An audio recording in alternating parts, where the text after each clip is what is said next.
The day Frank found out he had a brain tumor, Henry had an accident on set. Jenny rushed to be by Henry's side, not caring about anything else. The entertainment tabloids were buzzing with stories about Jenny and Henry reigniting their old flame, painting Frank as the husband who came in and stole her away. But Frank and Jenny had grown up together and been married for 5 years. Everyone around them said they were a perfect match.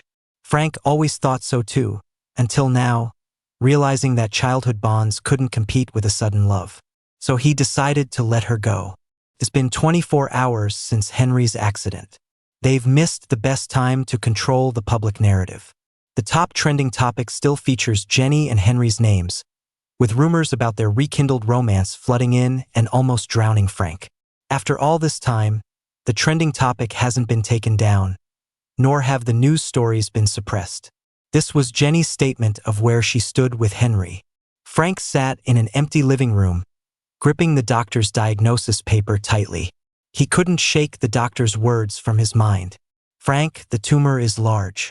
Surgery is tricky, but not operating could mean it grows, affecting your memory and motor skills, and there's a risk to your life. You should call your wife and get admitted immediately.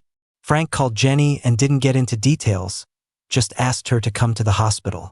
Jenny initially agreed, telling Frank to wait for her. But after over an hour with no sign of her, Frank called again, and her phone was turned off. When he reached out to Jenny's secretary, he learned Jenny was already on a flight to her city. Frank pressed to know why Jenny went to her city, and the secretary said, "Sir, just check the trending topics. It's all over the news." Frank pulled out his phone. Number 1 on the list was the report about the on-set accident, with Henry burned and hospitalized. Seeing the news, Frank pulled his coat tighter, hugging his arms. That was when he noticed how cold the winter in S-City felt this year. At the hospital hall, he dialed his sister's number. As it rang, he realized the time difference. It wasn't even dawn there yet. He hung up quickly. Back home, he tried calling Jenny 7 or 8 more times, but she didn't pick up. Frank isn't the type to pester. Usually, if he can't reach someone after a couple of tries, he waits. But now he was anxious. He wished he could call enough times to make Jenny annoyed, forcing her to pick up and argue with him. Unfortunately, Jenny never answered. Frank felt a deep sense of helplessness. The Whites and the Millers were family friends. He and Jenny grew up as childhood sweethearts, so it was no surprise they married. 5 years in, Jenny was always so distant. He thought it was just the familiarity of an old couple phase where things were naturally calm. But today, with Jenny dropping everything to be with Henry, the news spreading, stocks tumbling, and Jenny seemingly not caring, he realized the so-called calm was a lie he told himself. Jenny's parents called. Frank didn't want to pick up, but Susan texted him, saying she wanted to come by. Frank didn't want to see anyone right now. He answered the call instead. Susan gently asked him, "Frank, have you been able to reach Jenny?" He replied, "No, I can't reach her." Susan paused. "Frank, don't overthink things. We only see you as our son-in-law, and we'll have Jenny come and apologize to you." Frank curled his lips into a bitter smile. He wanted to tell them he didn't need that. In the end, it was between him and Jenny, and her parents had always been kind to him. No need to take it out on them. Softly, he assured Mom, "Don't worry. I'm fine, but I might not be able to respond to the reporters right now." Susan said, "You don't have to. We'll handle them.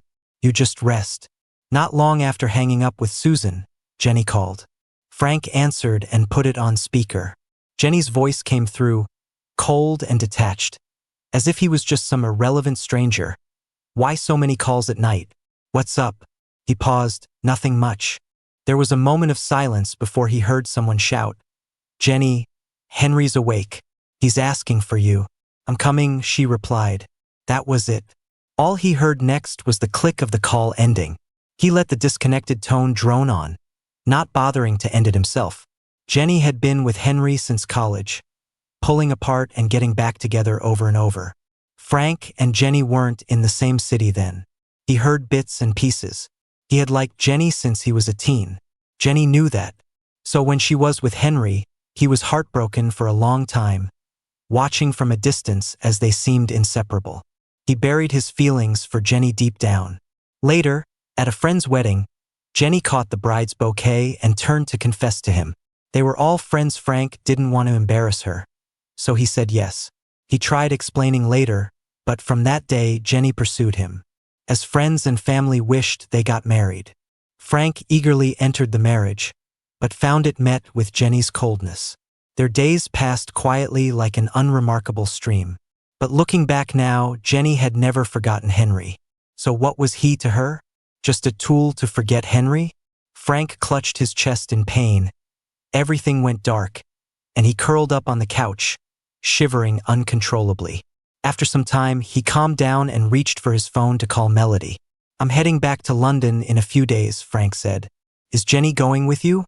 "I'm going alone." The line went silent for a moment. Then Melody asked, sounding worried, "Did you two have a fight?"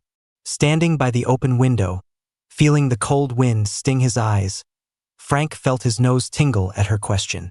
"No, we didn't. I mentioned before about pursuing my graduate studies. Couldn't arrange it earlier, but now I have time. Jenny's super busy with work, maybe she'll come around New Year." Melody was relieved to hear things were fine between him and Jenny. "Okay, let me know when you plan to leave, and I'll have my secretary book a flight for you." "No worries, the visa might take a month. I'll book it myself.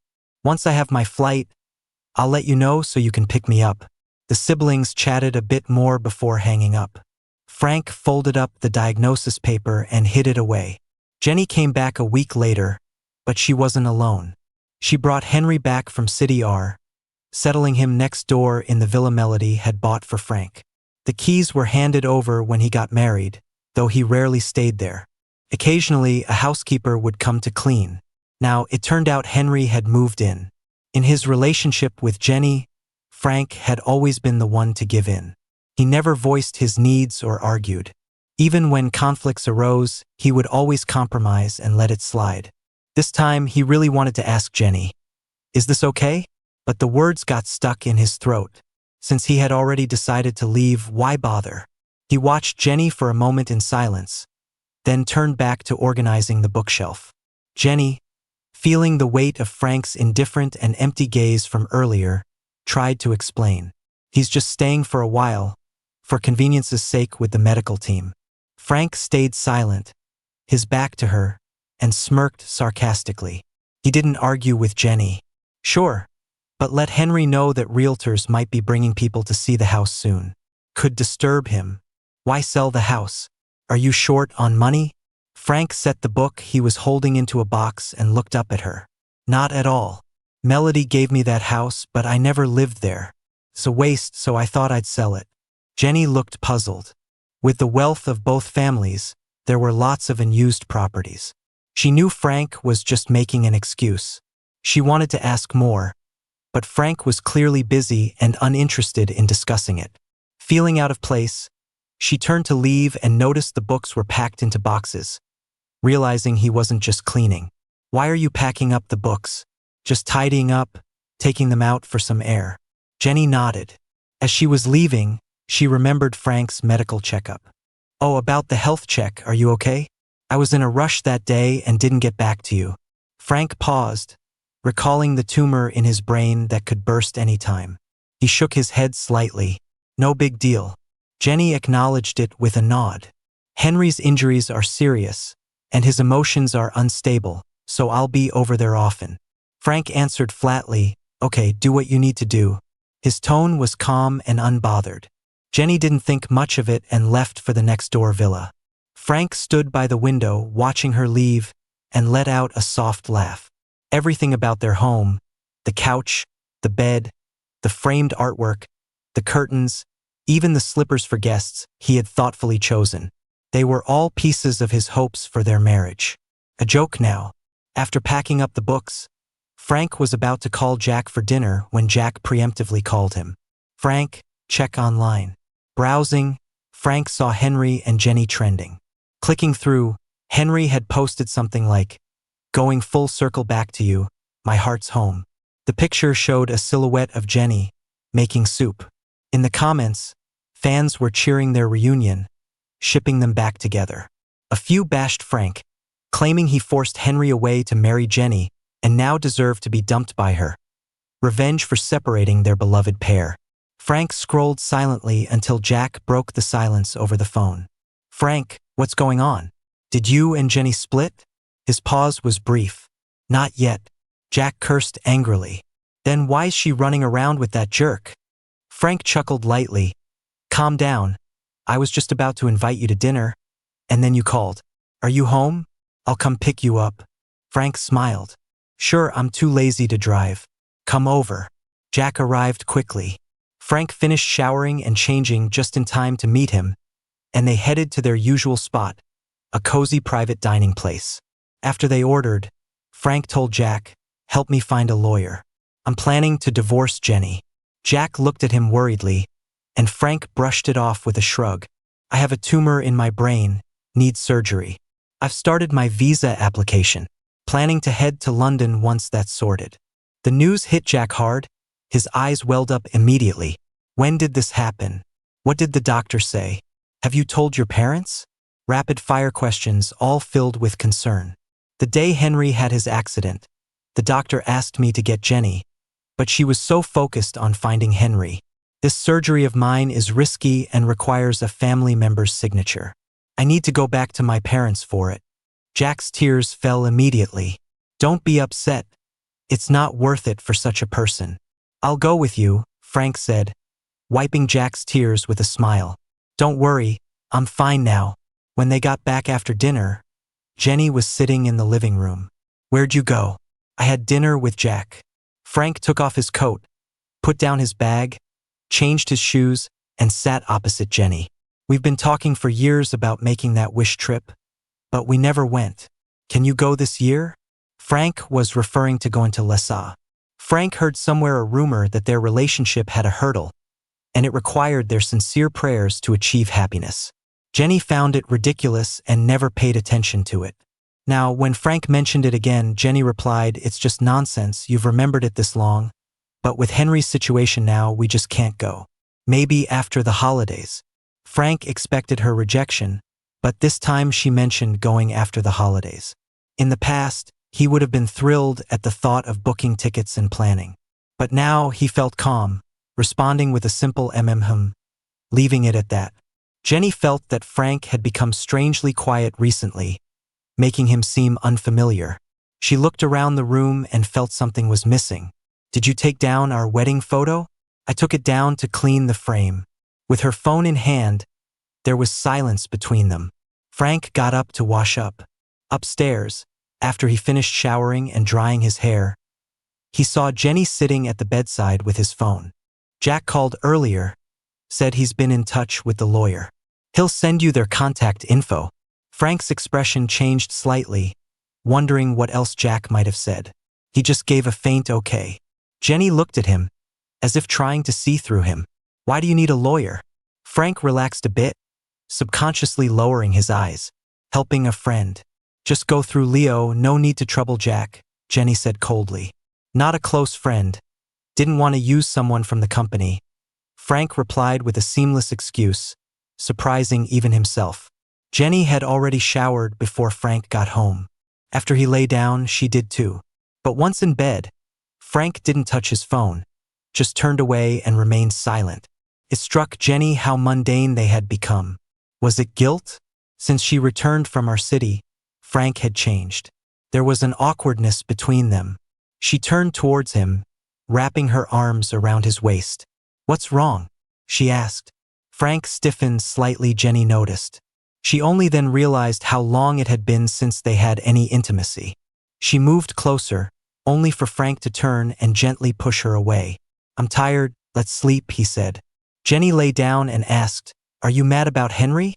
Frank curled his lips, thinking what right did he have to be mad? Why should a mere partner for convenience be upset? "No," he replied. After a moment, he added, "Why would I be angry?" The words tightened Jenny's heart. Why shouldn't Frank be mad? His wife was spending time with an ex and even arranged for him to live next door. He should be angry, shouldn't he? Yet he was indifferent. Jenny felt confused about Frank, unable to understand him. He's an actor, such an accident is serious. Nothing's going on between us. Don't believe what you read online. Frank thought of Henry's post. If Jenny said that, she must have seen it. By not stopping it, she seemed to accept it. When the media speculated about her stealing Henry away, she didn't speak up. So what now? Did they say something online? I've been too busy to check my phone. Jenny felt relieved. No, nothing, let's sleep. Frank soon fell asleep, but Jenny was restless. She got up, went downstairs, and passing the study, opened the door, finding a packed box in the corner. Contrary to Frank's claim of cleaning and airing out books. Looking around, she noticed the wedding photo frame there, but the picture missing. Standing in the study, she pondered everything that happened recently. Finally, despite the late hour, she contacted her assistant. Do you have my husband's medical report? The assistant, half asleep, responded, Jenny, I have it. Do you want me to send it? Send me a copy. Once she hung up, the information came through. She examined the report carefully. Everything was normal except for some anemia and a vitamin D deficiency. Frank disliked being out in the sun. Relieved by the report, Jenny relaxed. The next morning, to her surprise, Jenny stayed home. Frank was puzzled. Without Henry, Jenny was a workaholic.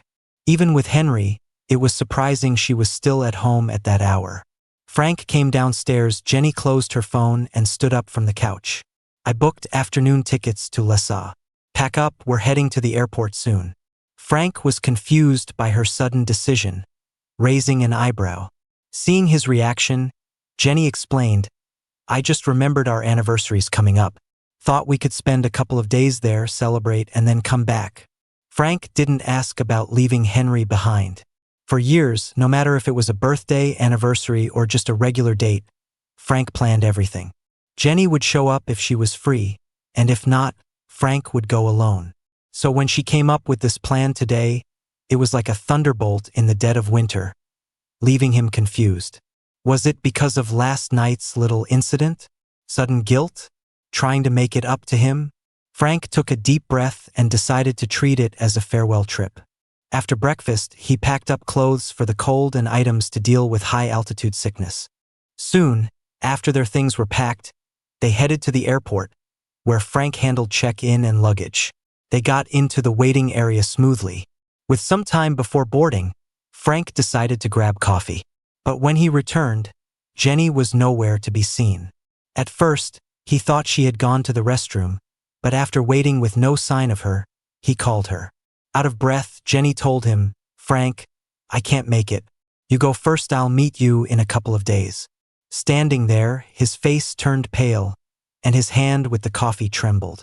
Why? Henry committed suicide. Frank opened his mouth but couldn't say a word. He hung up and went alone to Lessa. He spun prayer wheels and made wishes.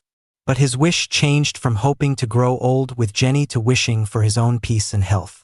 He didn't contact Jenny, and she didn't reach out to him either. Her promise to meet him was never fulfilled. Even after Christmas and their 5th wedding anniversary had passed, there was no call or message from Jenny. The last trip? Gone. The final anniversary? Non-existent. He wasn't surprised, really. He hadn't held much hope anyway.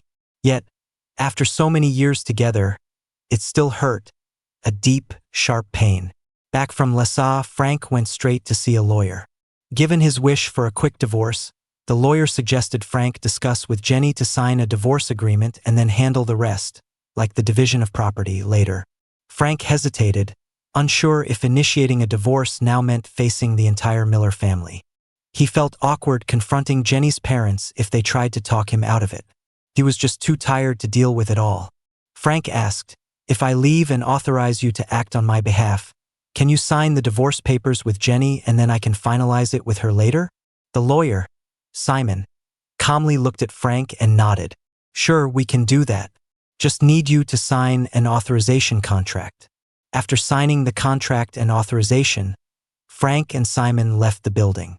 But they hadn't gone far when a group ambushed Frank, drenching him in milk tea and coffee, with bottles and cans thrown at him. He was stunned. You shameless homewrecker. Go die. Henry was too kind. That's why you've been bullying him for years.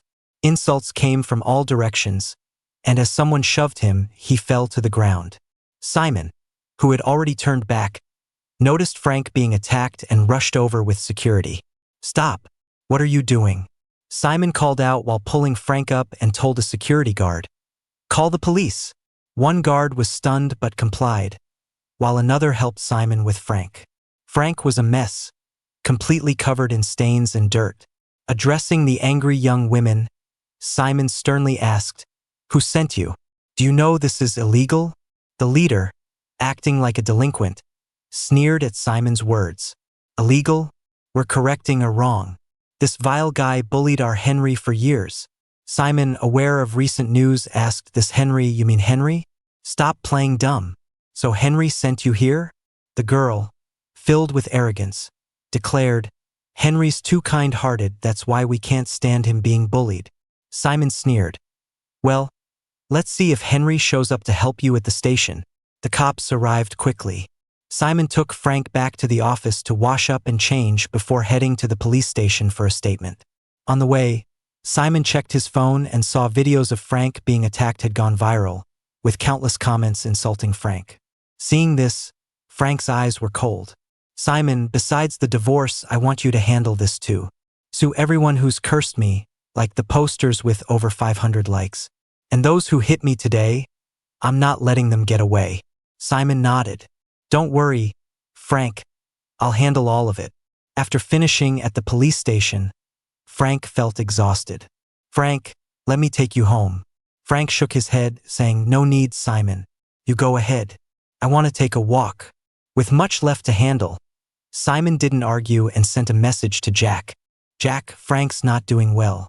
Jack was in a meeting but replied quickly, "Okay, I'll contact him." Ending the conversation, Jack left the meeting room and called Frank. Hearing Jack's voice, Frank smiled weakly. "I'm fine. Don't worry about me. Let's meet later when you're free. Frank, let's spend New Year's together this year." Jack's invitation was met with a wholehearted yes from Frank. "Sure. Just make sure you're not working overtime." Jack suddenly chuckled over the phone. "I'm definitely not staying late. I'll just take my work home if I have to." Frank snickered and urged him, all right, get moving. "I'm good here." Then there was something involving Henry, and his fans even managed to get him trending online. Henry's agent approached him for a chat, with Jenny present. The agent, Johnny, began to apologize on behalf of the fans. Jenny checked her phone and saw a video of Frank looking all beat up. Her face turned pale. "When did this happen?" Jenny asked. Johnny glanced at Jenny's expression, feeling uneasy and guilty. "It's been almost an hour now. Those fans are still at the police station." Jenny tried calling Frank, but he didn't pick up. She grabbed her coat without a word and rushed out, driving away. Henry, listening to the sound of the car leaving, turned to Johnny and said, "Johnny, this is risky." Johnny sighed deeply. This is the quickest way to make Jenny choose. Even though she's here, don't forget, she's still married to Frank. If it gets out one day, how do you think you'll clear your name? On her way to find Frank, Jenny's mind was filled with her disheveled image. Frank hadn't told her he was back from Lhasa, nor did he ask her to pick him up. With all this stuff happening, he didn't call her, not even a single message. And then it hit Jenny. Ever since they split at the airport that day, Frank hadn't been in touch. Frank never used to go this long without contacting her. Felt like something was slipping away. Before she reached the police station, she saw Frank dragging his suitcase on the sidewalk across the street. She quickly turned around to catch up with him. "Frank." Hearing a familiar voice, Frank turned, seeing Jenny in the driver's seat. His mind went blank for a moment. It had only been about a week, but Jenny seemed so different, unfamiliar, like a stranger. Jenny saw the blank, indifferent look in Frank's eyes. Her heart skipped a beat, and she quickly got out of the car, walked over to him, and took his suitcase, putting it in the trunk. "Why didn't you call me to pick you up when you got back?" Frank didn't answer, just got into the back seat, as if he didn't hear Jenny's question. Jenny paused for a moment, then got back into the car and started it up. She looked at Frank in the rearview mirror. He was facing the window, looking exhausted, pale, and his lips were pretty colorless. Taking a closer look, Frank had lost weight. You could clearly see his jawline bones. "Frank, are you hungry? We could grab a bite." Frank didn't move and simply said, "Not hungry," then closed his eyes. Taking a deep breath, Jenny asked, "Are you hurt?" Frank slowly opened his eyes. So Jenny had seen the post, rushing over in a fluster. Was it for him? No way. It must have been because the fan behavior tied back to Henry, right? If you're here to advocate for Henry, don't bother. His voice was calm and devoid of warmth. To Jenny, it sounded strange. The fans did what they did, they should take responsibility. It has nothing to do with Henry. No sooner had Jenny finished speaking, she heard a faint, mocking laugh from the back seat. "I'm not here to speak for Henry." It was a brief reply, like he didn't want to say another word to her. Back at home, they hadn't even unpacked when Henry showed up. It looked like he had burns on his cheek, still wrapped in gauze. Wearing hospital clothes, he seemed weak as he walked in. Johnny helped him, struggling a bit, as Jenny ignored Frank and hurried over to assist. "Why'd you come all the way here, barely wearing anything?" Henry clutched Jenny's hand, weakly saying, "I came to apologize to Frank. It's my fault for not keeping the fans in check, letting them act like that. Frank, I'm sorry, it's all my fault. Please don't hold it against them." Before Frank could respond, Jenny said, "This isn't your fault, why apologize? Frank isn't blaming you." Henry shook his head slightly. "It's Frank's choice to forgive or not, but I have to apologize." Frank looked at him coldly, glanced at Jenny, and then his eyes landed on their intertwined hands. Seeing Frank's gaze, Jenny felt her hands getting hot. She didn't know whether to release or keep holding. "Henry, you're Henry, fans are fans. No need for your apology, but I won't forgive them. Frank, they're just young. Give them another chance, please." Frank frowned, took a deep breath, and spoke firmly. "Why would I? Are you their parent? Or is this all at your command?" When Frank finished speaking, Henry's face went pale, his body swaying, and Johnny quickly spoke up in Henry's defense. "Frank, you're right. Henry is Henry, fans are fans. We're here apologizing wholeheartedly. No need to vent at us." Jenny frowned, looking at Frank, backing Henry. "Frank, Henry's not like that." Frank didn't care to respond. He just turned and went upstairs. Jenny personally escorted Henry next door. Frank asked the nanny to make him a bowl of noodles with greens. He was a bit hungry, yet nothing clicked his appetite. After eating, Jenny still hadn't returned. Frank headed to Jenny's study to grab the property deed, accidentally knocking her bear figurine off the shelf. The figurine shattered on the floor, spilling heart-shaped notes everywhere. Curiosity got the better of Frank. He opened one and it read, "Day 101 post-breakup. The person I marry isn't Henry, and it seems like it doesn't even matter who." Frank picked up another open note. It said, "At wedding, I caught the bride's bouquet. When I turned around, I saw Frank's sparkling eyes. Impulsively, I confessed my feelings while holding the bouquet. Unsurprisingly, he accepted. Although he later tried to act hesitant, I knew he still loved me. He just needed a little more drama to satisfy his ego. After all, he's the partner my parents hoped for, so I should at least put on a show." Frank's hands were trembling, and tears suddenly streamed down. He reached for another note. It read, "As our parents wished, we got married." Frank was thrilled, but as I looked at him lying next to me, I wished it was Henry.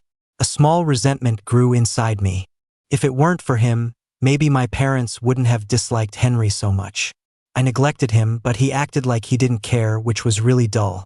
Frank folded these 3 notes and took them, putting all the others back inside the figure. The head was just a snap-on, it wasn't broken.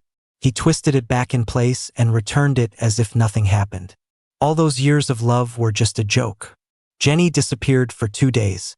When she came back, Frank had just finished opening his visa package. He discreetly put everything away. Jenny seemed preoccupied and didn't notice what Frank was doing. He packed up and headed downstairs, bag in hand, when Jenny called out, "Frank, we need to talk."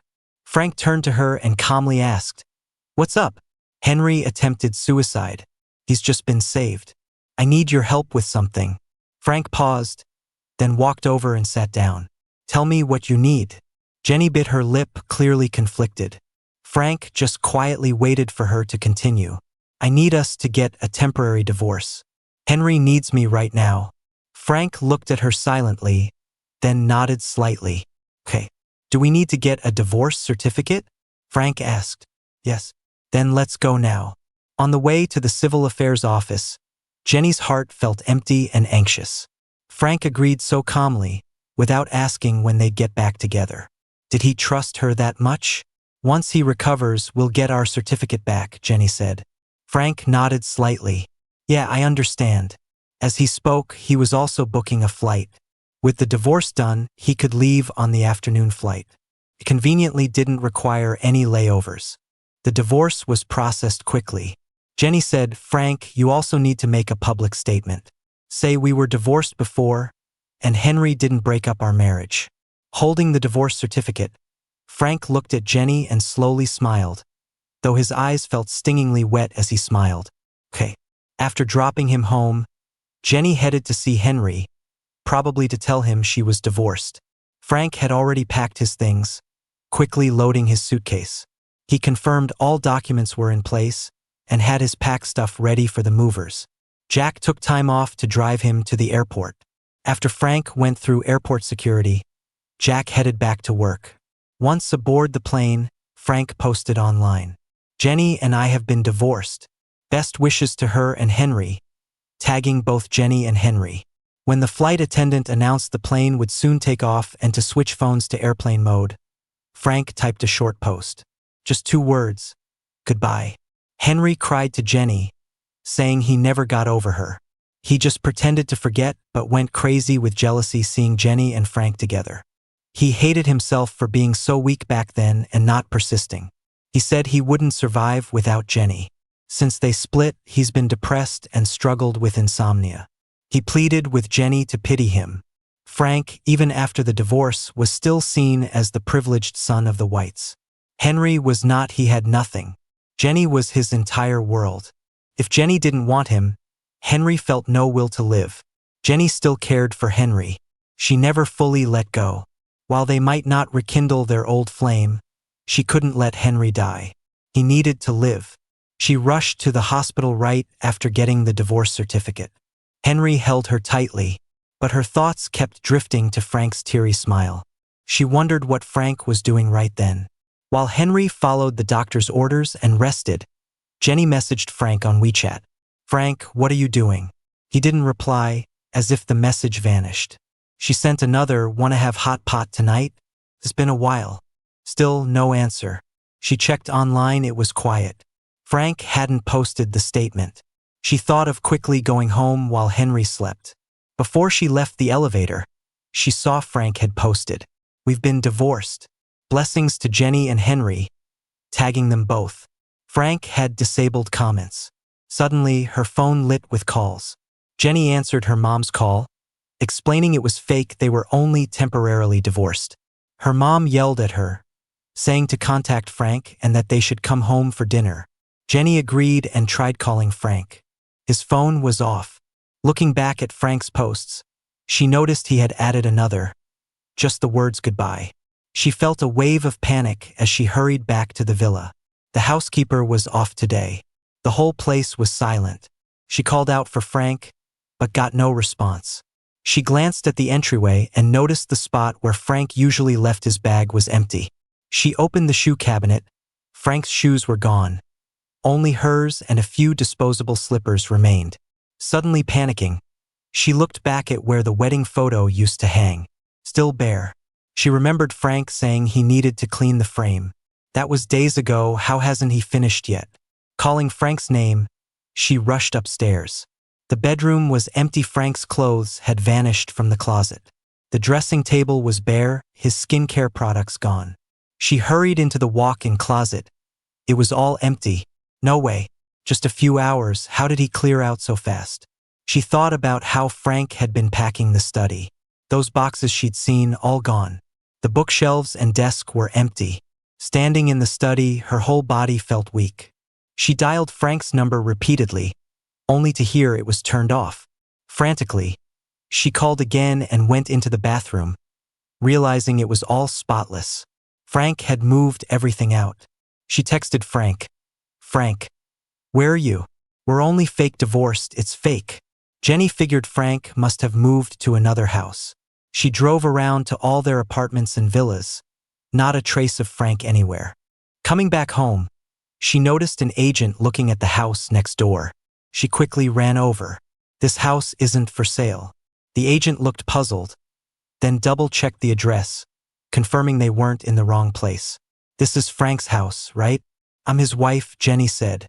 The agent frowned slightly, then said, "Ma'am, Frank told us he's divorced and doesn't have a wife. He's entrusted all his properties to us for sale." Jenny wanted to explain but suddenly remembered. It had been days since Frank said he was listing the property with an agent. Had he told them he was divorced that long ago? "When did he instruct you?" The young agent, seeing Jenny's dark expression, answered truthfully, "Over 10 days ago." Jenny stood frozen. She'd never said she wanted a divorce, but Frank already wanted it back then? She couldn't believe it. Frank must have hidden away in anger. As she turned to leave, the agent said, "Are you Jenny?" Jenny paused. "Did he leave a message for me?" "Frank said the house is temporarily lent to a friend of yours, and if anyone comes to view it, contact you to find another place for your friend." Jenny replied coldly, "I'll buy this house. No need for viewings. And all his other properties, I'll buy them all. Bring the contracts tomorrow." Jenny left quickly. She called Jack, but he didn't pick up. Driving to Jack's company, she found Jack just leaving a meeting, his expression indifferent. "Congrats, Jenny, back to being single." Hearing Jack's sarcastic tone, Jenny knew he must know where Frank was. "Where's Frank?" Getting straight to the point, Jack looked at her with an amused sneer. "What does Jenny want with her ex-husband? Honestly, so interesting. You could ignore him as a spouse, but after a divorce, you come looking?" "Jack, ours was a fake divorce, an agreement between us." Jack laughed outright. "Jenny, a divorce is a divorce. Once you go to the Civil Affairs Bureau and get the certificate, it's real. What do you think your marriage was? Who did you think Frank was? He chased after you for years. Is that not enough? Should he also put up with humiliation? So you played around and he's supposed to wait like a fool, get divorced, go have your fun, and then wait to remarry?" Jenny felt anger rising at his words. "Jack, you're too much." Jack, raising an eyebrow with disdain, replied, "If you don't want to hear it, Jenny, please leave." Taking a deep breath, Jenny steadied herself. "Where did he go? Tell you so you can chase after him?" "Jenny, could you actually tell Frank's parents and sister you got a fake divorce for another man? If you dare, I'll tell you where he is." Jenny's heart sank deeply. "He went back to London?" Jack didn't speak, and Jenny shook her head, mumbling to herself, "Impossible, visas take time. Did he plan on leaving all along?" Jack simply looked at her without responding. Knowing about Frank's condition, when the tumor was discovered, and during his wife's betrayal with Henry, he understood how disappointed and desperate Frank must have felt to quietly, subtly, leave this relationship behind. "He planned this for a while?" Jenny asked. Jack concealed what he knew. "I don't know." Studying Jack's expression, Jenny already understood. Frank's leaving wasn't a spur-of-the-moment decision. It was carefully planned. He had wanted to leave her well before now. Why? Frank loved her so much. How could he suddenly decide to leave? Thinking of this, she called her secretary, instructing to book a flight to London. The secretary reminded her over the phone. "Jenny, the board meeting is this Friday." Jenny paused. It clashed with the board meeting, and with the prior issue involving Henry, the shareholders were quite displeased. She had to attend this board meeting. Book it for the day after the board meeting. After calling Jenny, Susan attempted to reach Frank with no luck and, worried, visited the villa. Jenny sat dejectedly on the sofa. The place felt empty. Frank's shoes and bags were gone, as were his clothes. Even the wedding photo was taken down. Her face changed drastically as she rushed towards Jenny, not even bothering with her shoes. "Jenny, where's Frank? Are you really in such a rush to kick him out?" So eager to get that woman to move in? Susan was on the verge of losing it. Jenny looked up at her mom's furious face and let out a sarcastic laugh. Frank's gone. Where'd he go? London. Don't worry, I'll get him back. Jenny promised, hand held high. Susan opened her mouth but couldn't speak. She turned around and saw the divorce papers tossed on the couch. She rushed over, grabbed them, and seeing the stamp, threw the papers at Jenny's head in a rage. Jenny, you must be out of your mind. This is your idea of a fake. Fake? Who's faking here? After yelling at Jenny, Susan texted Frank, her voice cracking by the end. She said it was her pressure that made Jenny marry him. She watched Frank grow up, and even if he's not a son-in-law, he's still like a son. Jenny did him wrong, and she vowed she'd make her apologize to him and more. Henry got discharged. He had tried calling Jenny countless times from the hospital, but she didn't answer. He felt a bit panicked, but thinking about the divorce papers Jenny showed him, he quickly calmed down. He asked Johnny to handle his discharge and headed to the villa alone. Seeing the villa doors open from where Jenny and Frank lived, he had the driver pull in. No sign of Frank inside, just a very downcast Jenny. Henry subtly frowned. He'd seen this side of Jenny before, back when they broke up years ago. But now? Was it because of the divorce from Frank? When she was at the hospital earlier, she wasn't like this. Where's Frank? Did he move out? The second Henry asked, Susan's voice came from upstairs, and he looked up to see her slowly descending the stairs. Even if Frank left, don't think you can just move in, Henry. Seeing Susan, Henry's heart skipped a beat, but he kept a straight back and greeted her softly. Mom. Susan was still seething with anger, racing down the stairs, clearly intent on confronting Henry. Jenny quickly spoke, let's go. Johnny helped Henry out quickly. Susan followed them, watching Henry go to the villa next door. She asked Jenny who let him live there. Jenny was speechless. Susan took a deep breath and said, I see now. I finally get why you never really warmed up to Frank all these years. You're punishing me because of Henry dragging Frank into it. Humiliating him like this. I truly regret it. Jenny saw her mom's eyes practically red with anger. She tried to explain, Frank agreed to it. Susan let out a slight laugh. Frank is so decent he'd agree to his wife having her first love stay in his home. You're a hell of a wife. It's exactly what you deserve. If you like Henry so much, go be with him. But Jenny, if you end up together, remember to pay back those $700. After the long flight, Frank finally landed at Heathrow. He hadn't even collected his luggage when his sister called. Frank thought just his sister was picking him up, but at the exit, he saw his sister, her husband, and their parents all there.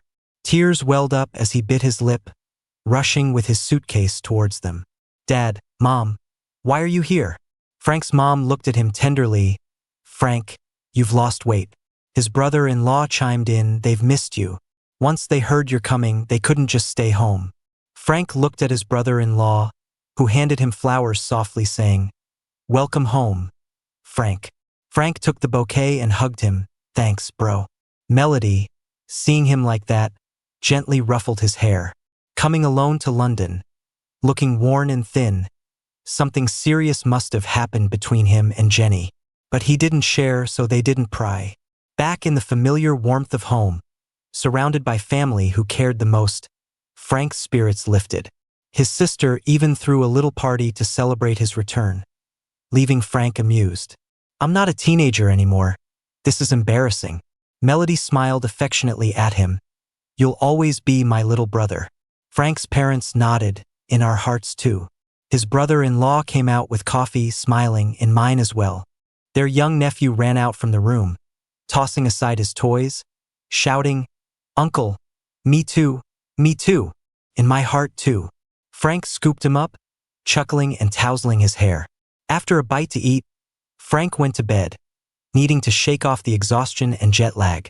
Waking up under the bright sunshine, he grabbed his phone. It was full of unread messages. Aside from letting Jack know he arrived safely, he'd ignored all of Susan's and Jenny's texts. He opened Susan's chat.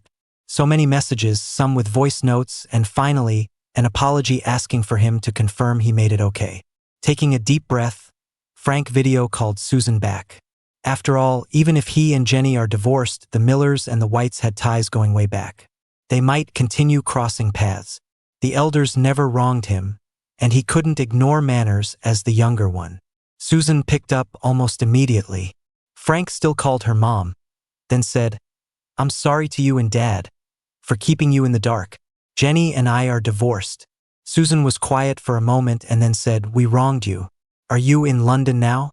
Frank nodded. Susan apologized on behalf of Jenny, but said he didn't need to forgive her. "Mom, don't feel guilty. It's just that Jenny and I aren't meant to be. It's fine for us to stop here. Everything's still okay." Frank could tell Susan felt really guilty around him. He didn't say much and just mentioned he was going to get breakfast before ending the video call. He then opened Jenny's message. Frank saw the one that said the divorce was fake. He smirked bitterly and didn't reply to Jenny. The divorce was done, there wasn't much point in staying in touch. As he was about to get out of bed, Jenny's call came in. He hung up. She called again, he hung up again. She called a third time. Frank was starting to get annoyed, so he finally answered. "What's up?" Jenny heard Frank's cold tone and felt a pang in her heart.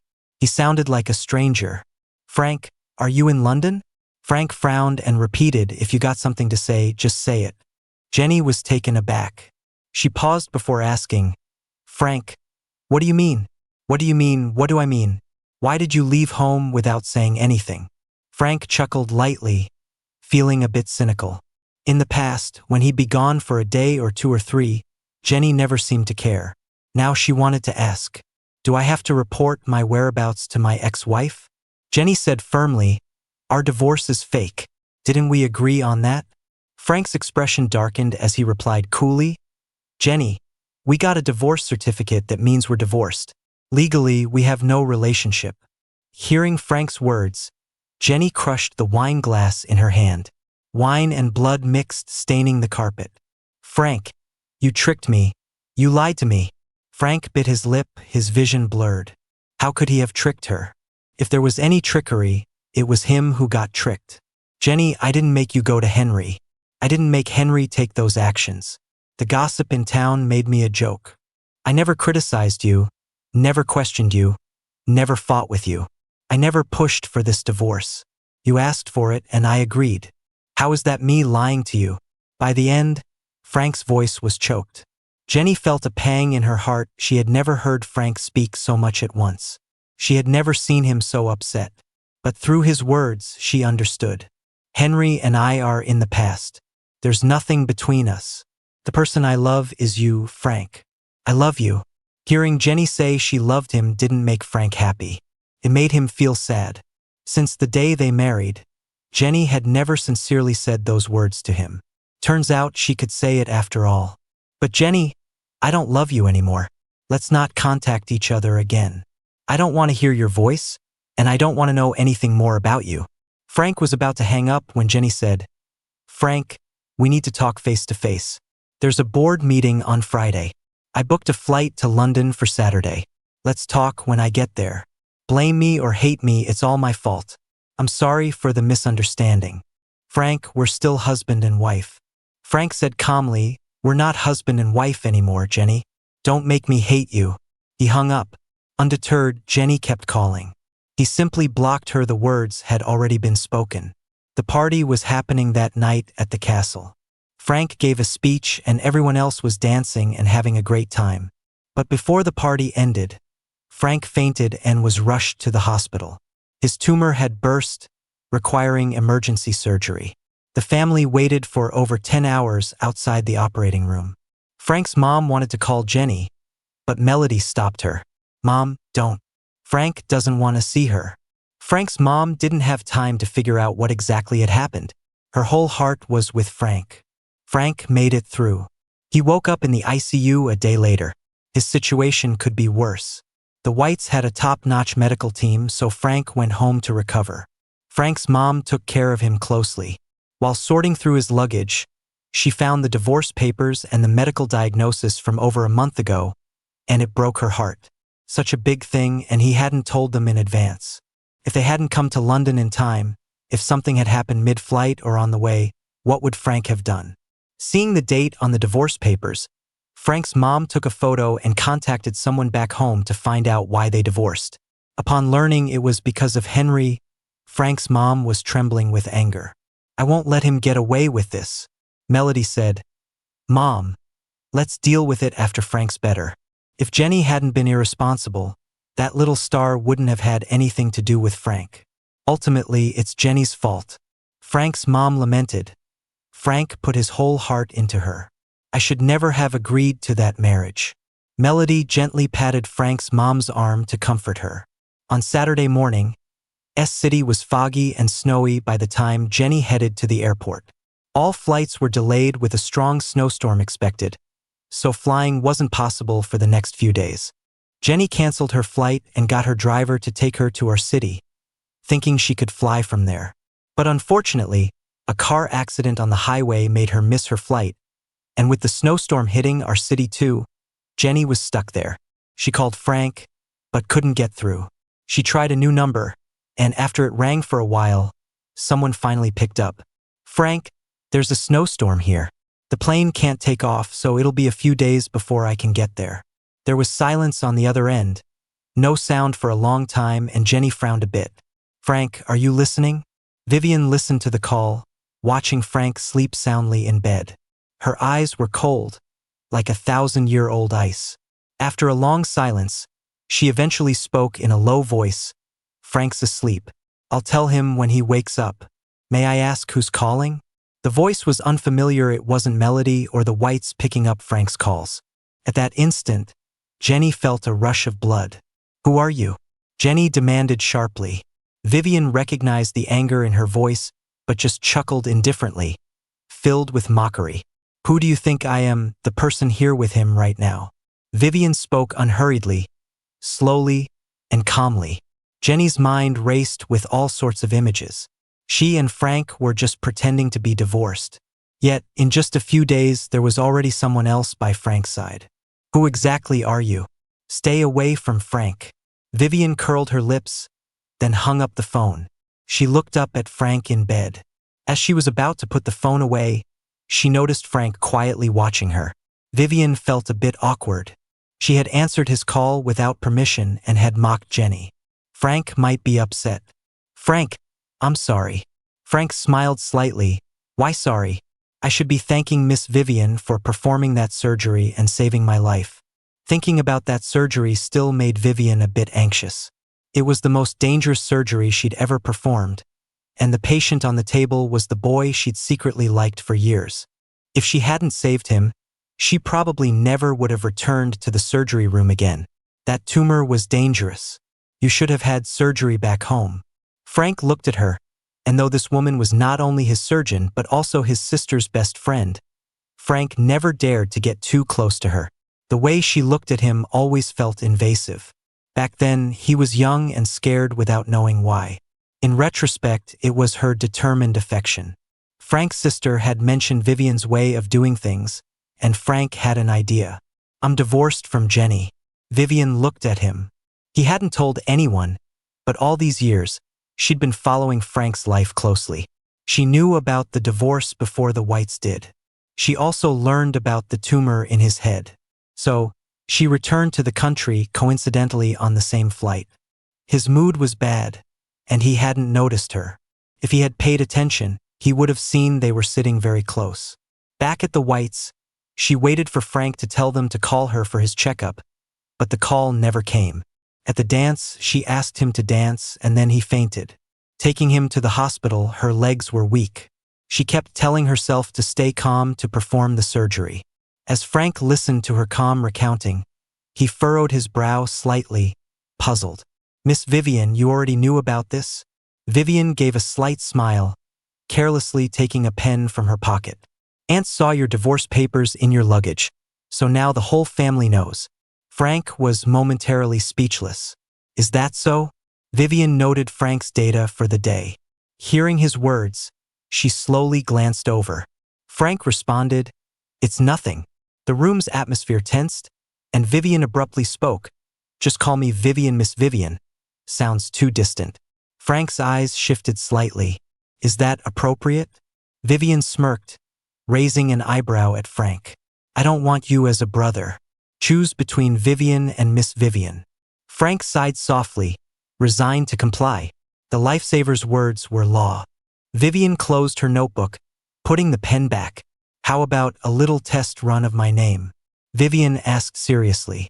Frank couldn't help but shoot her a look, causing her to laugh. Looks like your eye movements are normal. Rest up. When Vivien mentioned Frank waking up, his mom came rushing up, eyes full of concern, asking if he felt unwell, hungry, or needed water. Each question carried worry. Frank felt both guilty and loving. Mom, I'm fine. Vivien said my recovery is going well. Frank's mom held his hand tightly. With Vivien's words in mind, Frank hesitated but decided to speak up. Mom, Jenny and I are divorced. Sorry for not telling you sooner. Frank's mom nodded softly. We already know. But why didn't you tell us something this big? I could handle it, Frank insisted. Afterward, needing rest, Frank sipped some porridge before lying back down. After his mom left, Frank picked up his phone and saw messages from an unknown number. Frank, who was that woman? Did you want the divorce all along? Why? You liked me a lot. Why? I bought a ticket leaving from Z-City. I'll be in London the morning after tomorrow. We can meet up and chat. Frank took a deep breath. In his current state, he really didn't want to see Jenny. Flipping through his WhatsApp, he suddenly saw a name pop up. Vivien. When did I add her on WhatsApp? He sent a question mark. Vivien? Quick reply came back. It's me. Frank read the two words, unsure of what to say. He saw the typing dots from the other side, and after a while another message came through. Anything up? Frank replied, nothing. After a moment, Vivien sent another message. Really nothing? Do you want me to tell Melody to find you a quiet place to recover? Frank was speechless. Did you install a camera in my brain during surgery or something? Vivien couldn't help but chuckle at Frank's message. The next day, he talked to Melody and took Frank to his estate. It wasn't too far, convenient for the Whites to visit him, but Jenny wouldn't be able to see Frank. Nobody from the Whites wanted Frank to meet Jenny again, especially not when Frank was this weak. It wouldn't help his recovery. Jenny rushed to London knowing the Whites' address. She went directly there. Melody's face turned sour when Jenny showed up, but she still let her in. As soon as Jenny walked in, she noticed that only Frank managed a slight professional smile while talking to her. The rest of the Whites were stone-faced. Jenny, what brings you to London? Frank's dad threw out the question, leaving Jenny tongue-tied. The Whites knew she and Frank were divorced, of course. Frank wouldn't keep quiet about that. Thinking it through, she answered in a serious tone. Mom, Dad, I came to take Frank back. Frank's mom scoffed. You're divorced, we can't accept you calling us Mom and Dad. Besides, since you're divorced, Frank is a free man. What makes you think you can take him back? Recalling her own mom's words, she wondered if she had the guts to say to Frank's mom and dad that the divorce was fake. She couldn't bring herself to say it was a fake divorce. After a pause, she finally said, I know you have every reason to blame me, but there's a misunderstanding between Frank and me. I never wanted to divorce Frank. Frank's mom wasn't going to sugarcoat it. She sneered, lifting her gaze. A misunderstanding? What misunderstanding? You're saying no one forced you to get the divorce papers? Jenny looked at Frank's mom, bit her lip, then said firmly, Mom, Frank and I had a fake divorce. We planned it.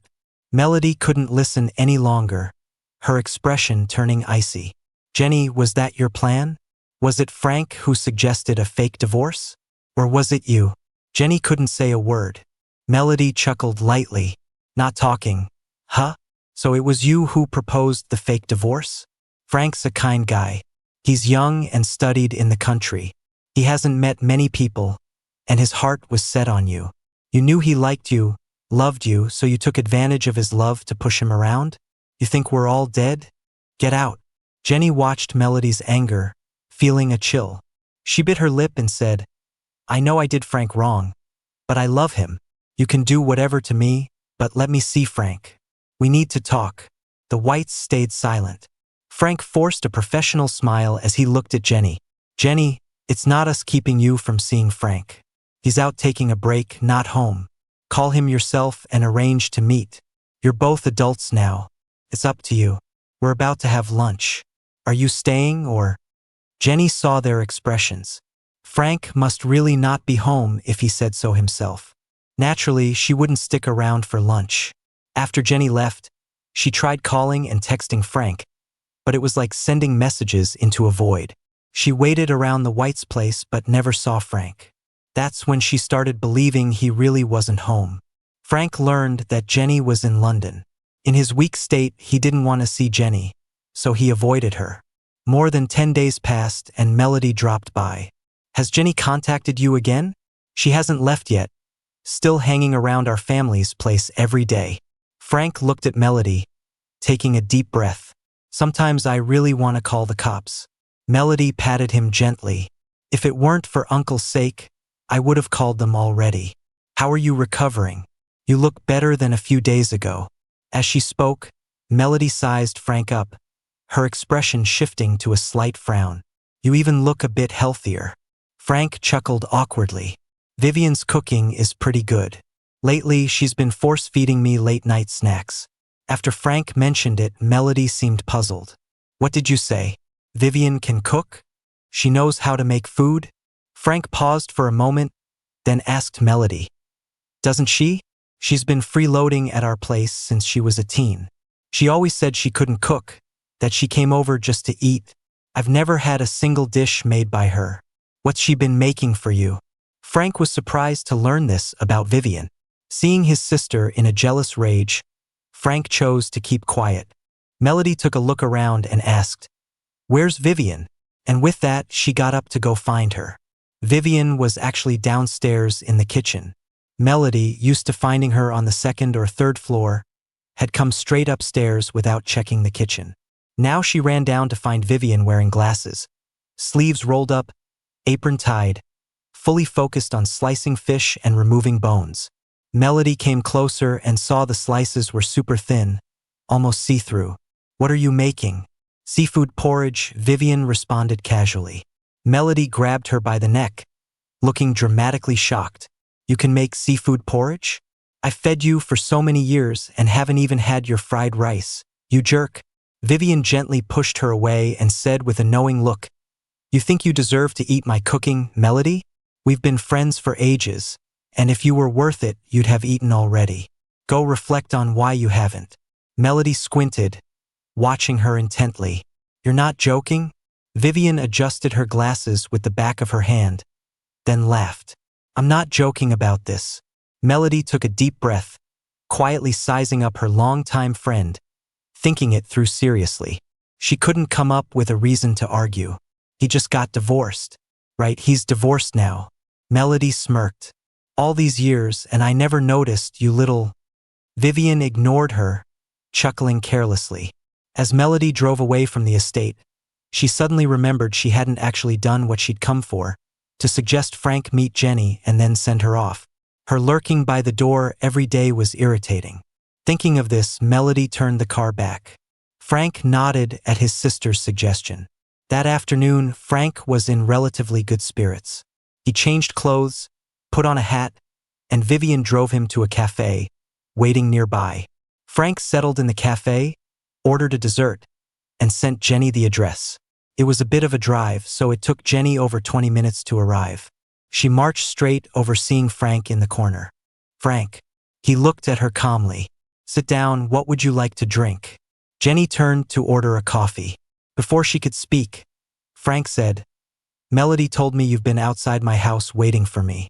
Half a month and you're still not home. Henry's done with his suicidal stunts? Jenny paused and then said, So, you're mad at me over Henry? Frank chuckled softly. I should have known better than to bring that up. Jenny, I never thought talking to you would feel like talking to a wall. I say one thing, you answer something irrelevant. Her face fell at Frank's words. She quietly observed him. He seemed to have gained some weight, but looked somewhat frail. He was wearing a hat which wasn't like the old Frank. She was about to ask, but Frank cut her off. I'm here. Say whatever you need. Ask anything you want. He glanced at his watch. I'm a bit tired. I'd like to leave in 40 minutes. Jenny's lips trembled. So, you don't plan to come back with me, do you? Frank nodded, that's right. Why? Frank laughed out loud, furrowing his brows at her. Why do you think, Jenny? Why wouldn't I come back? Because of Henry? There's nothing between us. I just helped him because of an accident. Really? Did you need to divorce me to help him? I asked you to join me at the hospital, and you didn't say a word before going straight to City R. We planned for Lessa, and you left for a coffee, never showed up. Didn't you say you'd meet me up after? Jenny spoke quietly. I'm sorry, that was my mistake. Frank shook his head slightly. He didn't care anymore. Jenny couldn't mend it with a simple apology.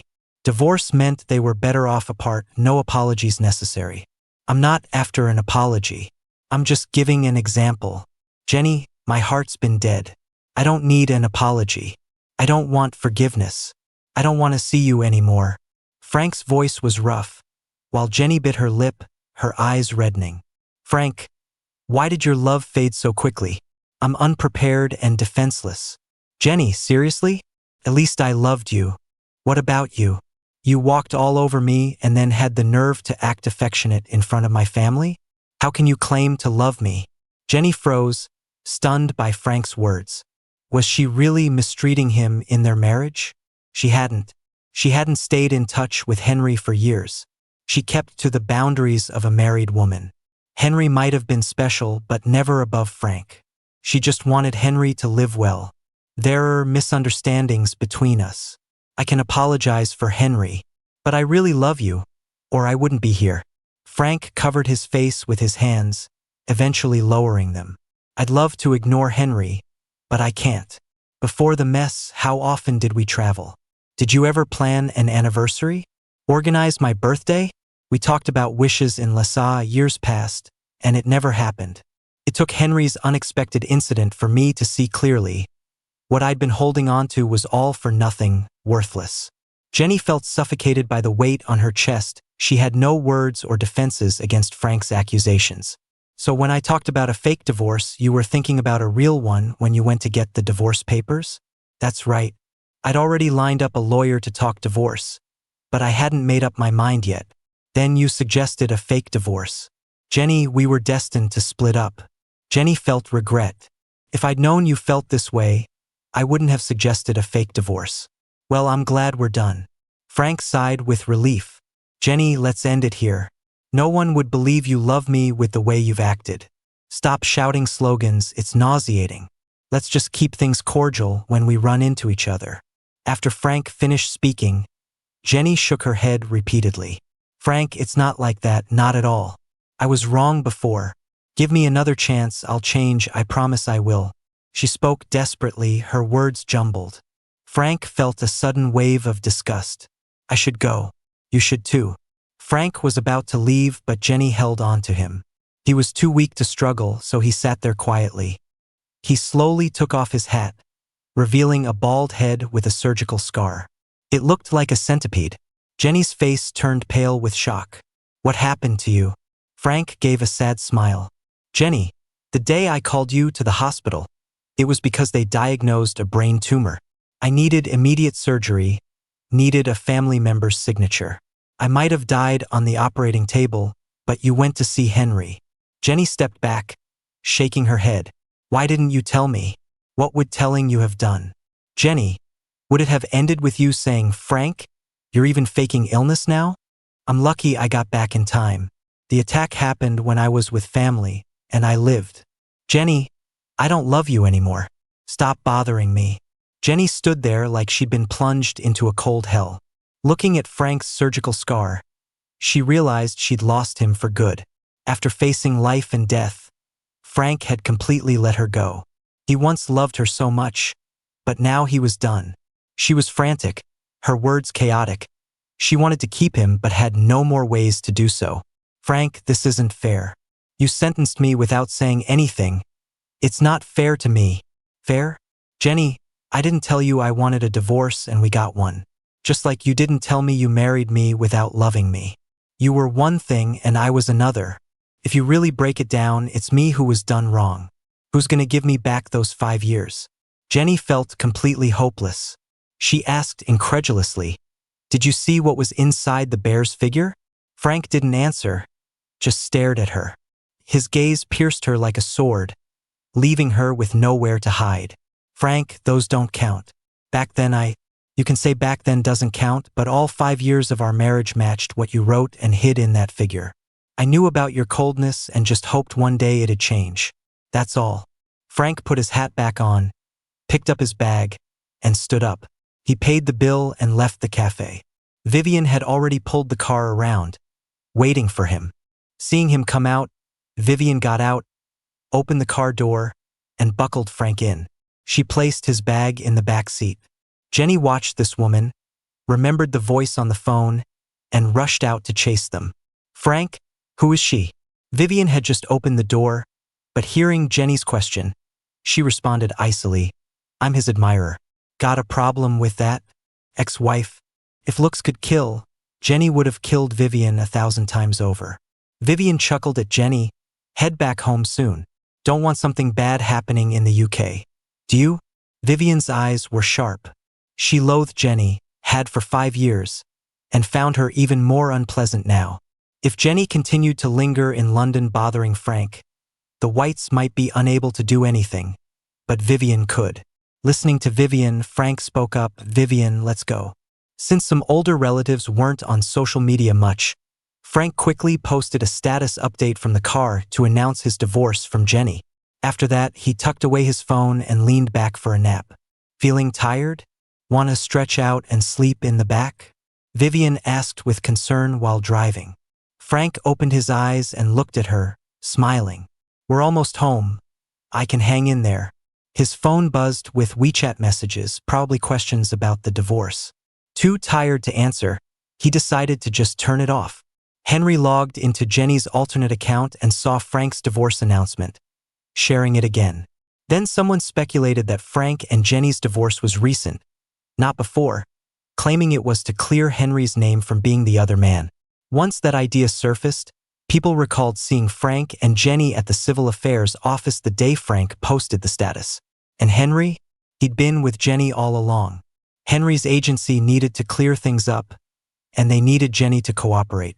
Right now, only Jenny and Frank stepping up could defend Henry strongly. But Jenny went off the grid.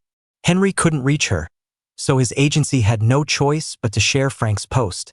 They even mentioned that the rumor spreaders would get a lawyer's letter and all that. Jack knew about Frank fainting in London. He rushed there the moment he heard, saw Frank in the ICU, and waited for him to recover before quickly heading to Hong Kong for a meeting. Jack was well aware of why Frank posted that update, the fake divorce with Jenny, and now the fake has turned real. Jenny's stuck in London and won't come back, and Jack has joked with Melody about it several times. Jenny screwed up, but Henry isn't much better. He keeps stirring the pot. If things weren't pre-planned, why did he call Jenny first when stuff went down? If Jenny went to the hospital, Frank would have had surgery in the country, and maybe it wouldn't have ended up in such a mess. Thinking about how Frank had an incident the day after he got to London, Jack felt a shiver down his spine. Now, seeing Henry and his agency spreading Frank's post online, Jack wanted to reply directly, but he decided to respect Frank's decision. He first contacted Melody. She was clear. Frank is kind-hearted, but the Whites, won't be pushed around. Melody told Jack not to call Frank, she'd talk to him face-to-face for better communication. Jack agreed. Melody approached Frank about Henry. Frank seemed indifferent. Melody said, "They can't find Jenny, so they're using you, Frank. Don't be so kind." Frank looked at Melody, having survived a brush with death, and said it didn't matter anymore. He told Melody he didn't care what she did and that he was just concentrating on recovering. He'd already given too much of himself in his relationship with Jenny. Since he let go, he wouldn't even spare a glance. Shortly after Henry shared the post, Jack clarified things online for Frank. He stated Frank was recovering post-surgery, and he'd handle the response. That post was part of the divorce deal. Frank had no choice.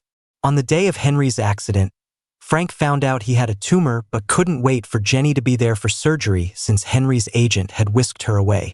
Jack tagged Henry and his agency and asked why they contacted someone else's wife first rather than their own company leaders. Was this pre-arranged? Jack's post dropped two truths. The early divorce was fake, and the actual divorce happened on the post day. His questions also raised suspicion about Henry contacting Jenny and whether the accident was planned. Seeing Jack's update, Johnny was left speechless while Henry was so furious that he smashed his cup and cursed Jack. Who does he think he is? Meddling in other people's business? Johnny was deep in thought when Henry snapped at him. What are you gawking at? Think of a solution. Just as Johnny was about to respond, his phone rang. It was the boss calling for a meeting to discuss Henry's work assignments. Johnny felt a bit uneasy and asked boldly, "Boss, is there a new job plan?" Henry perked up to listen. They both heard a chuckle through the line. "Get over here fast. Every client wants to cancel with Henry's agency, and we need to pay damages because it's all Henry's fault." By the time Johnny and Henry arrived, the marketing and PR departments and the boss were all waiting in the conference room. As they walked in, the head of PR shot Johnny an accusing glare. "We aren't sitting idle here." But before we could respond, someone blew it up. "Seriously, Henry, why would you share Frank's post? You thought no one would notice? Divorce papers have dates." Henry hadn't dealt with such anger before and snapped back. "If we don't act, what's your brilliant plan, PR team?" "There was a plan," they replied, "but now it's too late. Brands want out." Has Henry reached Jenny yet? If she could show up to support or pay the penalties, there might be a chance. Jenny showed up over 2 weeks later. Someone spotted her by the river, and Henry rushed over but missed her. When he returned, he found her at their villa. Henry hugged her tightly. "Jenny, where have you been? How did you turn into this?" Jenny's gaze was distant, just looking quietly, neither resisting nor responding. After a while, Henry wept. "I was worried sick." Jenny felt numb. The image of Frank's scar kept appearing in her mind. If not for Frank being there early and getting lucky, his situation would have made her feel guilty forever. Frank once loved her so much he probably still did. But Henry's presence had made Frank disappointed in her. "Let's get married." Jenny's soft voice echoed in the empty villa. Henry froze, then with tears of joy embraced her tightly. "Yes, let's get married." Henry's contract with the company was finalized, though he had to pay a penalty. Susan had always said she disliked Jenny dating guys from the entertainment industry, so he figured he'd use this chance to step back from it all. He was busy setting up wedding arrangements, getting everything ready for the big day. He thought Jenny would be thrilled to join him in planning, but that wasn't the case. Jenny was often working late at the office and would get home only to crash right into bed. Every day, Henry prepared hangover soup and homemade snacks for when Jenny returned, but she hardly touched them. Even with a wedding on the horizon, the two of them still slept in separate rooms. It seemed like, even though marriage was the plan, Jenny was pulling further away from him. With the new year approaching, Henry bought gifts. He figured since they were going to get married, Jenny would eventually take him to meet the Millers. But as New Year's got closer, Jenny hadn't mentioned any plans about visiting them. Henry asked, "Are you going home for New Year's?" Jenny gave a slight nod. Henry waited for her to invite him, but she never did. She didn't even ask where he'd be for the holiday. "Did you tell your parents about the wedding?" Henry inquired. Jenny glanced up with a cold stare, showing no excitement for their future marriage. "Why should we tell them about our wedding?" she replied. Henry was puzzled and asked, "Jenny, what's wrong? Ever since you came back last time, you've been acting strangely." "Strange how?" Jenny queried. "You seem upset. Did something happen at work?" "You can talk to me," Henry offered supportively. Jenny just smiled faintly. "It's just that after all these years, I feel like I've failed. That's all," Jenny remarked. Henry assumed she was talking about them and softly reassured her. "We'll be together every day from now on. Let's just leave the past behind." Jenny said nothing. On New Year's Eve, right as midnight struck, Jenny texted Frank. "Happy New Year, Frank." Frank deleted the message immediately. After New Year's, he heard from Jack that Jenny and Henry were getting married on May Day. Frank felt indifferent, realizing he had no feelings about it anymore. Henry planned the entire wedding himself. On the wedding day, Jenny invited no friends or family, but she did call the media. During the vows, Henry tearfully agreed to marry Jenny, talking about their long journey together. The officiant then turned to Jenny with cameras on her and asked if she'd say "I do." Coldly, she said, "I don't." Even though Jenny's friends weren't there, Henry had gone all out, inviting everyone he knew, leaving them all in shock. Henry was stunned too, his voice shaking. "Jenny, what are you saying?" "I said, I don't," she replied with a hint of sarcasm. Henry stumbled back, barely steadied by the officiant. "Why, Jenny, why?" Before Frank left, Jenny felt guilty, thinking she hadn't treated him well, and believed their relationship ended because Susan disapproved. But after Frank left, Susan revealed the $7 million that Henry had asked for and received from Susan. $7 million, the price for ending their love. If she had known, she would have never treated Frank the way she did. Henry's lies were at the root, he was the one to blame. How can someone full of lies have real love? She asked Henry. Henry, shaking his head with tearful eyes, said, "Is it because you fell for Frank? Is that why?" Hearing Frank's name only angered Jenny more. "Don't say his name. You don't deserve to." "Henry, our love ended long ago with your $7 million. How can you still talk about love?" Henry had almost forgotten asking for those millions to leave Jenny. He shook his head, grabbing Jenny's hand. "It wasn't like that, Jenny. Please forgive me just this once. I really love you." Jenny shook her head and stepped back. "Henry, it's too late." The wedding was a trending topic. Henry the cheater, money grubber, and fraud. The public was all over it. Henry's big day became a joke. His agency dropped him and he faced massive debts, having to sell his house and car. Jenny returned to London and told Frank she'd avenged him. Frank understood what she meant. Henry got what he deserved. But the irony of it all was almost laughable. He and Henry were like two parallel lines that never intersected. If it weren't for Jenny, they wouldn't have even met. Strangers can't really hurt you, right? It's not possible. Jenny, don't you think your actions are just ridiculous, even laughable? Frank's tone was gentle, but the sarcasm in his eyes was blinding. Jenny was confused. She thought she had already gotten back at Henry and cut ties with him. So, why was Frank still upset? She frowned at Frank, eyes full of confusion and puzzlement. Seeing her like this, Frank felt his heart grow cold. When someone keeps apologizing to you, regardless of whether you forgive them or not, you might think they've apologized. Let's just move on and look forward. But suddenly you realize that this person has no idea what they're apologizing for. It's kind of sad. Someone who doesn't even know what they've done wrong keeps apologizing to you. "Frank, don't look at me like that." Frank took a deep breath and slowly lowered his eyelids. "Do you think you wronged me? Or did Henry wrong me?" When Frank asked this, Jenny froze. Frank continued, "What Henry does has nothing to do with me. We're just strangers. Do you really think everything you did to me was Henry's fault? Jenny, if you were a responsible woman and really cared about Henry, you wouldn't have married me. If you had any sense of duty, once you married me, you wouldn't take your frustration out on me because of your own incompetence. This has nothing to do with Henry. It's just an excuse for your wandering heart. You could say that if he hadn't taken the money and left without telling you the truth, you wouldn't be stuck on him. But if you were still stuck on him, you shouldn't have gotten married. If your heart was with someone else, why marry me? What am I? Just a tool for you to forget him or to appease your parents? Jenny, I never insisted on marrying you. It was you who came to me, yet you take out your incompetence on me. I thought your apology meant you understood why our marriage ended up like this. But now I know I was wrong. A person like you will never see their own mistakes.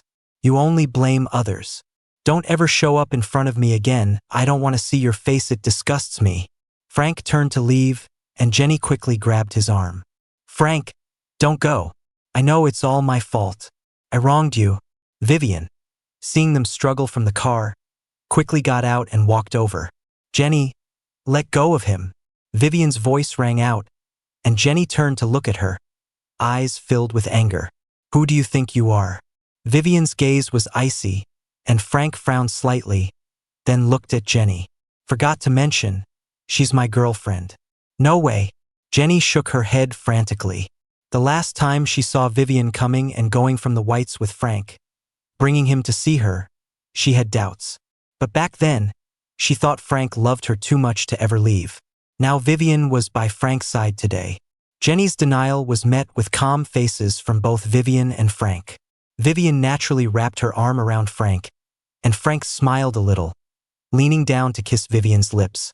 Vivien's eyes were full of affection. It was as if they had done this 1,000 times before, as natural as could be. Seeing this, Jenny's heart ached painfully. Why? Frank, after all these years, it's not possible. Frank frowned slightly, chuckling softly. No, I liked you for a few years, then got tricked into marrying you. In those years, you don't think I loved you like when we were first married, do you? What makes you think your coldness and distance are worth my day-to-day devotion? I'm done talking. Let's not meet again. It's nauseating. After Frank said this, Jenny let go, utterly heartbroken. Vivien linked arms with Frank as they got in the car. She looked back once. Jenny still stood there lost. Vivien frowned, sent a message, then drove away. Frank wasn't really affected. He looked at Vivien and asked, "What do you want for dinner?" "My treat." Vivien laughed as she drove. "Why? Wanna thank me?" Frank turned his head a bit towards her. He knew what was on her mind these past days. He wasn't ready for another relationship, not because he couldn't move on from Jenny, but because he wanted a break. He also had school prep coming up. Just now, using someone as a scapegoat, it was him who broke the ice first.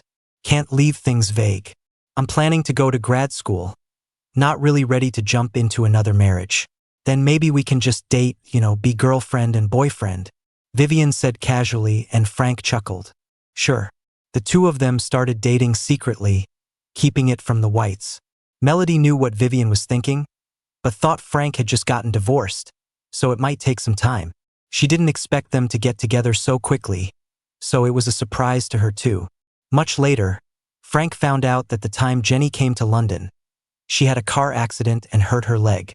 Susan and her crew even came to London. The Whites didn't invite them over, and Frank's mom secretly went to see a friend. The meeting didn't end on a happy note, putting some distance between the families. Frank didn't ask why. He focused on his studies, and Vivien was occasionally in surgery, but mostly busy managing her company.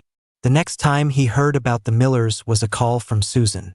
She said, "Frank, can't you part with Jenny on good terms? Isn't it enough that Jenny lost a leg? Do you have to swallow up MF Group too?" Listening to Susan's accusations, Frank's mind flashed through a lot of memories. Things once thought to be solid crumbled upon closer inspection. Jenny's losses have nothing to do with me. I didn't cut off her leg. But she went to see you. Frank laughed. Is that my fault too? I didn't ask her to come. She insisted on disrupting my life. As for MF Group, Auntie, maybe my good-natured demeanor over the years made you forget that our families were in an arranged marriage, not underdog admiration. My family treats business like business. Whoever's more capable takes the lead. Using this to accuse me is downright funny. Frank's words angered Susan so much, she hung up the phone. Later, Frank asked Melody and learned that the MF Group situation was something she and Vivien worked on together. Melody thought Frank might be going soft on the Millers and explained, "It's just business. We'd already planned to move way back. Purely because you and Jenny were still married. Now that you're divorced, there's no need to hold back."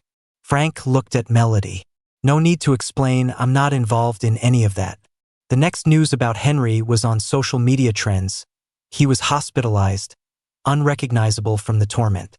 Frank learned that after being tricked by Jenny back then, Henry ended up in debt and became a twisted rich lady's lover. Frank figured people have to pay for their actions. Their endings were well-deserved. 3 years later in spring, Frank sent an invitation to Jack, inviting him to his wedding. As spring bloomed, Frank walked through the bright days of the season with his beloved.